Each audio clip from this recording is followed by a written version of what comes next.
शिवानी पांडे या शिवानी मिश्रा, क्या बोलूं, लीगली अभी भी तुम मेरी पत्नी हो। हमारा डाइवोर्स नहीं हुआ, केस चल रहा है 2017 से। लेकिन ये आज का मेरा वीडियो स्पेशली तुम्हारे लिए ही है। मेरे को पता है तुम लोग देखते हो छुप छुप के वीडियो खोल के, फ्रेंड लिस्ट में तो नहीं हो लेकिन ओपन करके देखते हो। तो स्पेशली आज का वीडियो तुम्हारे लिए ही है कि लीगली अभी भी तुम मेरी वाइफ हो। और 2016 में हम लोग की शादी हुई थी, जुलाई में। मुश्किल से 6 महीना साथ में रहे होंगे। हमारी जो लास्ट बात हुई थी तुमसे वो दिसंबर 2017 में हुई थी। तो उसके बाद से आज तक मतलब 8 साल हो गया, कभी भी बात नहीं हुआ हम लोगों का। अब मेरे को पता नहीं तुम कहाँ हो, किसके साथ हो, तुम लिव इन में हो या शादी कर ली हो, क्योंकि 8 साल तक तो तुम तो अकेले बैठोगी नहीं।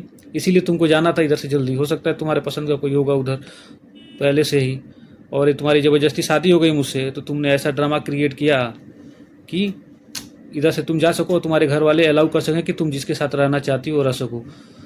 तो मुझे पता है तुम किसी न किसी के साथ तो हो। अब मेरे को नहीं पता तुम लिव इन में रह रही हो या उसके साथ मैरिज करके रह रही हो। तो मैं तुम्हें बता दूं कि तुम लीगली अभी भी मेरी वाइफ हो। हमारा डाइवोर्स नहीं हुआ, इसलिए तुम जिसके साथ रह रही हो या अगर शादी कर ली तो शादी तो तुम्हारा शून्य है हिंदू मैरिज एक्ट के मुताबिक, वो माना नहीं जाएगा।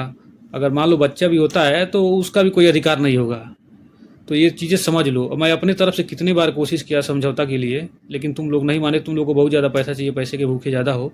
अब पैसा तुम्हारे बाप को चाहिए, मेरे को पता है तुमको नहीं चाहिए, क्योंकि तुम्हारी तरफ से कभी डायरेक्ट बात नहीं हुआ पैसे के लिए। हर बार तुम्हारा बाप ही बात किया है। तो मैं तुमको बता दे रहा हूँ, वार्निंग दे रहा हूँ कि ये भी जो भी केस चला है ना, अभी सभी तुम्हारे तरफ से हुए, मेरे तरफ से कुछ नहीं हुआ है। मैं खाली अभी डिफेंड कर रहा हूँ। तो अभी ये शुरुआत है, समझ लो। 8 साल से केस चल रहा है, अभी पता नहीं 7-8 साल और जाएगा। और उसके बाद हो सकता है, देखो डिस्ट्रिक्ट कोर्ट में तुम्हारा बाप बैठता है तो हो सकता है फेवर में तुम्हारा चला जाए, लेकिन कोई प्रूफ नहीं, ये सारे फर्जी केस हैं। तो लास्ट में तो आएगा मेरे फेवर में ही, चाहे ये हाई कोर्ट से आए या सुप्रीम कोर्ट से आए। मैं जाने वाला हूँ लास्ट तक सारे केसेस में।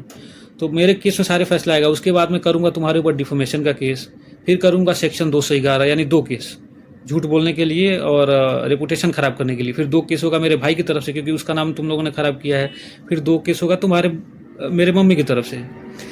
तो समझ लो 6 केस होगा तुम्हारे ऊपर। तुम्हारे ही ऊपर होगा, क्योंकि तुम्हारा बाप आसानी से निकल जाएगा। वो भले तुमको मुहरा बना के पैसे कमाने के लिए खूब लड़ रहा है, लेकिन लास्ट में वो निकल जाएगा इससे अच्छी तरह से, क्योंकि उसका नाम नहीं है। सारे केस तुम्हारे नाम से हुए हैं, तो तुमको लड़ना पड़ेगा अगले 25-30 सालों तक। तो समझ लो तुम्हारा लाइफ का क्या होने वाला है। इसीलिए तो वार्निंग के साथ मैं तुमको लास्ट चांस दे रहा हूँ कि ठीक है, अगर तुमको नहीं रहना है, मेरे को पता चल गया नहीं रहना है, तो 10 लाख तक मैं दे सकता हूँ। कोर्ट में आओ, सारा केस उठाओ, मैटर फाइनल करो, क्लोज करो। नहीं तो आगे के रास्ते तुम्हारे लिए अच्छा नहीं होगा। मेरे साथ जो होना है वो हो गया, अब उससे ज़्यादा कुछ नहीं हो सकता।